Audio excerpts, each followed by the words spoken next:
नमस्कार बच्चों, आपका मेरी क्लास निधि क्लासेस में स्वागत है। और पिछली क्लास में हमने जाना कि किडनी जो होती है उत्सर्जक अंग होती है, और उत्सर्जन क्या होता है, उत्सर्जन के प्रकार को जाना, किस तरह से उत्सर्जन होता है इसको समझा। आज हम किडनी के विषय में अच्छे से पढ़ेंगे। किडनी का कार्य क्या होता है? किडनी का कार्य होता है, पिछले वीडियो में मैंने बताया था कि किडनी का कार्य होता है रक्त को छानना। तो रक्त को छानने की प्रक्रिया कौन करता है? किडनी करती है। किडनी को ही वृक्क भी कहते हैं और उर्दू भाषा में गुर्दा भी कहते हैं। तो किडनी जो होती है वो सेम के बीन के आकार की होती है, सेम के बीज के आकार की होती है, और इसका कार्य है रक्त को छानना। फिर इसके कई कार्य हैं, केवल रक्त को छानना ही नहीं कार्य है, रक्त को छानना, मूत्र का निर्माण करना। रक्त को छानेगी तभी तो अपशिष्ट पदार्थ निकलेंगे और जल के साथ बाहर निकलेंगे, तो वो मूत्र का निर्माण भी तो करेगी किडनी। तो पहला कार्य है रक्त को छानना, दूसरा कार्य है मूत्र का निर्माण करना, तीसरा कार्य है शरीर में जो मूत्र है, मूत्र के एसिड और बेस को बैलेंस करना, पीएच वैल्यू को बैलेंस करना। मूत्र की पीएच वैल्यू कितनी होती है? मूत्र की पीएच वैल्यू होती है 4.8। आप कहीं नोट कर लीजिएगा। जैसा कि 4.8 है तो समझ में ही आ रहा है कि 7 से कम जो जिसकी पीएच होती है वो क्या होते हैं, कैसी प्रकृति के होते हैं? अम्लीय प्रकृति के होते हैं, एसिडिक नेचर के होते हैं। तो मूत्र का नेचर क्या होता है? एसिडिक होता है, और पीएच होता है 4.8, 4.8। और किडनी का भार कितना होता है? 140 ग्राम होता है। और किडनी के जो सबसे छोटी इकाई है, किडनी मिलकर किससे बना है? नेफ्रॉन से मिलकर बना है। न्यूरॉन्स तो नर्वस सिस्टम ब्रेन में चले जाएंगे, लेकिन किडनी में नेफ्रॉन होते हैं। इन दोनों के अंतर को समझिए। न्यूरॉन ब्रेन से संबंधित है, मस्तिष्क से, और नेफ्रॉन किससे संबंधित है? आपका किडनी से संबंधित है, वृक्क से, गुर्दे से संबंधित है। तो 8 लाख नेफ्रॉन, बहुत बड़ी क्वांटिटी होती है। 8 लाख नेफ्रॉन से मिल करके हमारी किडनी बनती है। और ये नेफ्रॉन्स जो होते हैं किस तरह के दिखते हैं? ये एक मैंने नेफ्रॉन का फिगर ड्रॉ किया है, आप इसको कहीं पर स्क्रीनशॉट लेके और अच्छे से ड्रॉ कर लेंगे। नेफ्रॉन का ये फिगर होता है जिसमें नेफ्रॉन कैसे बनते हैं। ये ग्लोमेरुलस है, ग्लोमेरुलस, बोमेन कैप्सूल, और ये है नेफ्रॉन। इनसे मिलकर के ये बनता है जो किडनी की सबसे छोटी इकाई है, नेफ्रॉन। और इस नेफ्रॉन 8 लाख नेफ्रॉन से क्या कौन बनते हैं? हमारी किडनी बनती है। जिस तरह छोटी छोटी ईंटों से हमारा घर बनता है, उसी तरह से छोटे छोटे नेफ्रॉन्स मिलकर के हमारी किडनी को बनाते हैं। तो नेफ्रॉन भी बहुत जरूरी है। एक भी नेफ्रॉन इधर उधर हुआ तो किडनी में प्रॉब्लम आ जाएगी। तो नेफ्रॉन भी बहुत जरूरी है। जैसे एक भी ईंट इधर उधर हुआ तो घर का नक्शा बिगड़ जाता है, ठीक उसी तरह से किडनी में भी होगा। ये एक किडनी का मैंने स्ट्रक्चर ड्रॉ किया है। किडनी में ये क्या है? रीनल हिलियम है, और ये मेडुला है, ये कॉर्टेक्स है। कॉर्टेक्स का मतलब जो बाह्य त्वचा है, मेडुला यानी कि मध्य की त्वचा, और रीनल हिलियम ये जो गर्द होता है ये है। ये बहुत ही इंपॉर्टेंट ऑर्गन है। इंपॉर्टेंट इसलिए है क्योंकि इससे बहुत से क्वेश्चन बनते हैं।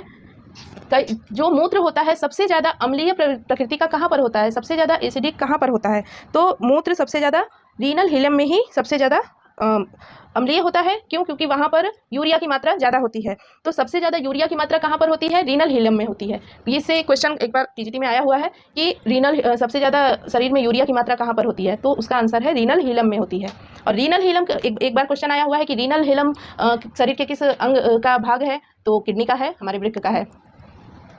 अब हम समझते हैं नेफ्रॉन्स के बारे में। नेफ्रॉन्स जो होते हैं वो 3 भागों से मिलकर बनते हैं, ग्लोमेरुलस, बोमेन कैप्सूल और नेफ्रॉन।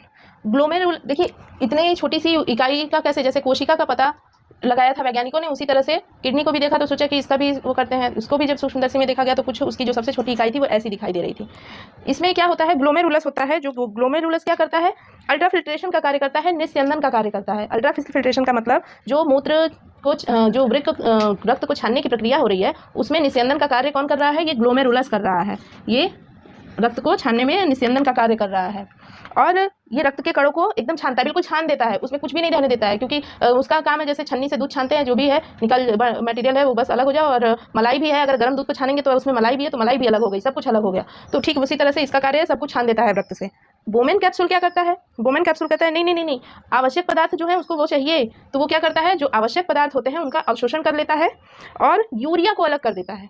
यूरिया को अलग कर देता है। छानना, अब हमारे शरीर में से सब कुछ सारे चीज़ें थोड़ी ना छान देनी है रक्त में से। जो जितने सारी रक्त में प्रोटीन से तो हमारा वो बना ही हुआ है यूरिया, जितनी विटामिन जो भी होती हैं सबको छान करके ग्लोमेरुलस अलग कर देता है। तो फिर बोमेन कैप्सूल कहते हैं नहीं, ये सब नहीं हटाना, ये सब चाहिए हमको। तो जो आवश्यक और उपयोगी तत्व होते हैं, बहुत से होते हैं, उसके लिए उसका एक अलग डिस्क्रिप्शन होगा।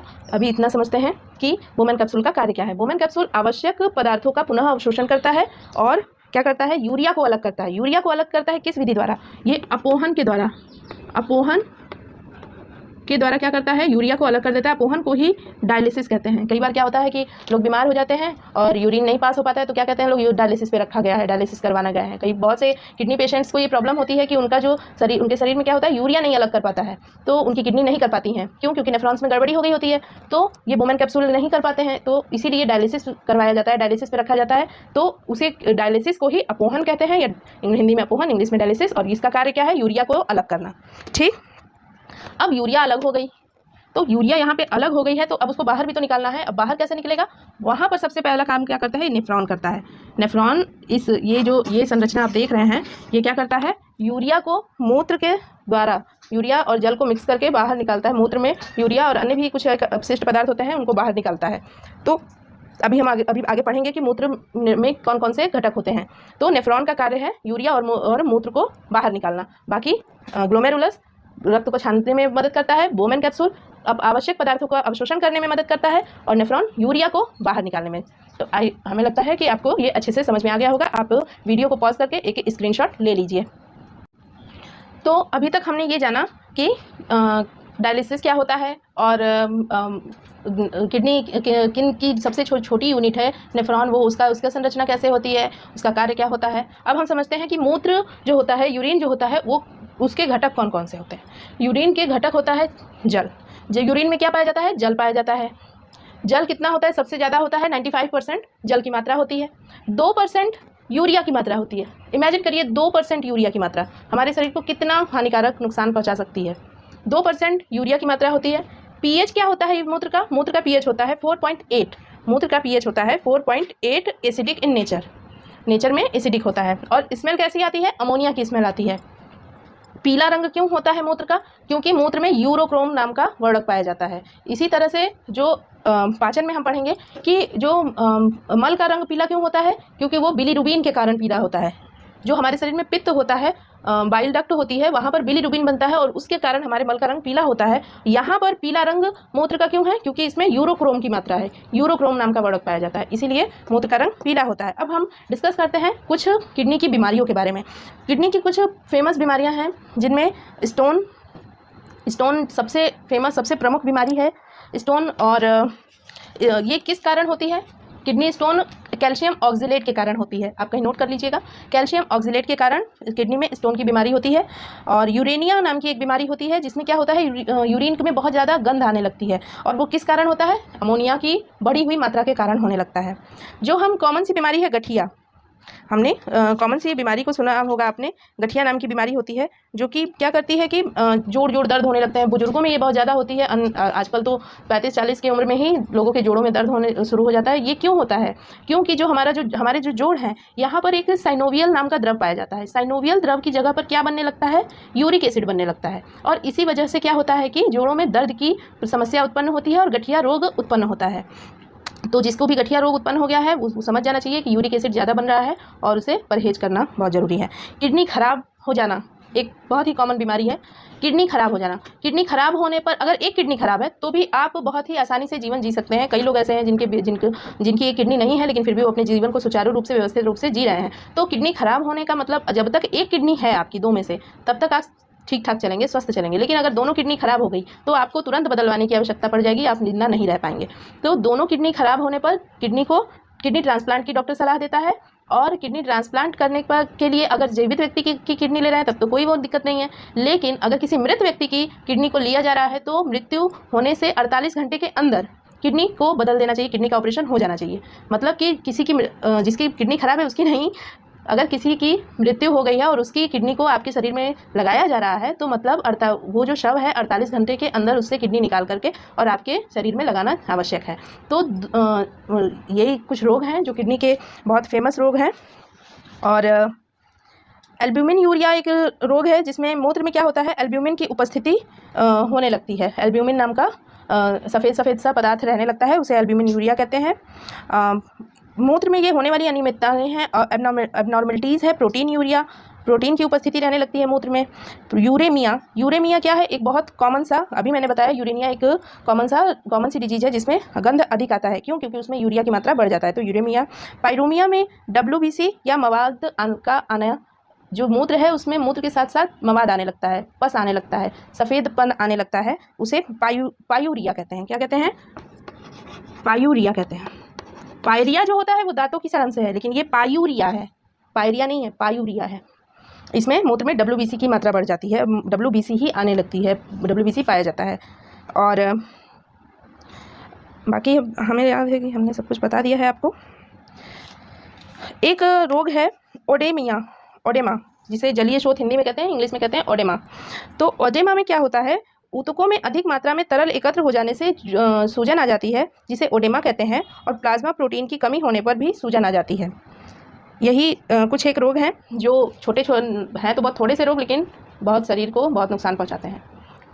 तो हमने आज के चैप्टर में सारा उत्सर्जन तंत्र के बारे में हमने अच्छे से पढ़ लिया है कि किस प्रकार से यूरिन के कितने घटक होते हैं। पिछले वीडियोस में हमने पढ़ा है कि उत्सर्जन होता क्या है और किस प्राणी में किस तरह से होता है।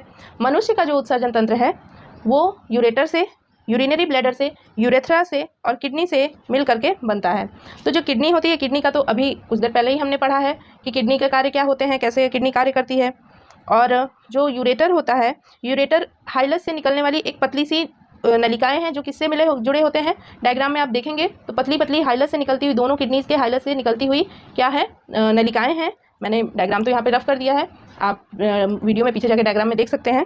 तो जो पतली नलिकाएं हैं वो 30 सेंटीमीटर के लगभग की उनकी लंबाई होती है, और नीचे मूत्र को उनका कार्य ही है मूत्राशय में ले आना, और मूत्राशय को ही क्या कहा जाता है, यूरिनरी ब्लैडर कहा जाता है। यूरिनरी ब्लैडर में 0.5 से 1 लीटर मूत्र उपस्थित रहता है। 1 लीटर तक मूत्र कलेक्ट होने के बाद हमें फील होता है कि हमें यूरिन करना है, यूरिन पास आउट करने की ज़रूरत है। तो अब 1 लीटर से अधिक मात्रा शरीर में मूत्र की नहीं इकट्ठा हो सकती है, तो हम कह सकते हैं कि हमारे यूरिनरी ब्लैडर की कैपेसिटी 1 लीटर यूरिन की होती है। सरीसृप और पक्षियों में जो मूत्रवाहिनी नलिका और रेक्टम दोनों क्या होते हैं, एक ही साथ खुलते हैं। मनुष्यों में अलग अलग होते हैं, रेक्टम अलग होता है और यूरेथ्रा अलग होता है। जो यूरिनरी ब्लैडर का निकल कहाँ पे यूरिनरी ब्लैडर खुलता है, जो एंडिंग पॉइंट होता है, क्षेत्र होता है, उसे ही क्या कहते हैं, मूत्राशय कहते हैं, इंग्लिश में जिसे यूरेथ्रा कहते हैं। और यूरेथ्रा में क्या होता है, यूरेथ्रा पीछे की ओर थोड़ा सा सकरा हो जाता है और मूत्र मार्ग को बनाता है। मादाओं में यह छोटा होता है, केवल ये मूत्र हेतु कार्य करता है। नरों में यह लंबी नलिका होती है, पुरुषों में यह एक नलिका के रूप में होती है, जो क्या करती है, जिसमें जो कि यूरिन भी बाहर एक्सक्रीट करती है और साथ में स्पर्मेटिक फ्लूइड को भी बाहर निकालती है। तो ये दोनों के लिए कार्य करती है, इसीलिए यह पुरुषों में थोड़ा बड़ा होता है और महिलाओं में एक छिद्र की तरह होता है। ठीक, तो आज हमने उत्सर्जन तंत्र को पूरी तरह कंप्लीट कर लिया है इस वीडियो में, और नेक्स्ट वीडियो में हम डाइजेशन को पढ़ेंगे कि पाचन कैसे होता है। आई होप आपको मेरा ये वीडियो पसंद आया होगा, और पूरा अच्छी तरह से जानने के लिए मेरे ये दोनों उत्सर्जन तंत्र से संबंधित वीडियो को जरूर देखें, और प्लीज़ लाइक और सब्सक्राइब और शेयर करना ना भूलें, और कमेंट जरूर बताएं कमेंट में कि मैंने कैसा पढ़ाया और आपको क्या समझ में आया। अगर कुछ गलत मैंने बताया तो उसको भी कमेंट में लिखें, क्योंकि ये आपके कमेंट हमारे लिए बहुत कीमती हैं, और आपका एक लाइक मेरे लिए बहुत कीमती है। तो प्लीज़ मेरे चैनल को लाइक और सब्सक्राइब जरूर करें। अगर वीडियो को पहली बार देख रहे हैं तो बिल्कुल सब्सक्राइब करें और अपने दोस्तों के साथ शेयर भी करें। नमस्कार।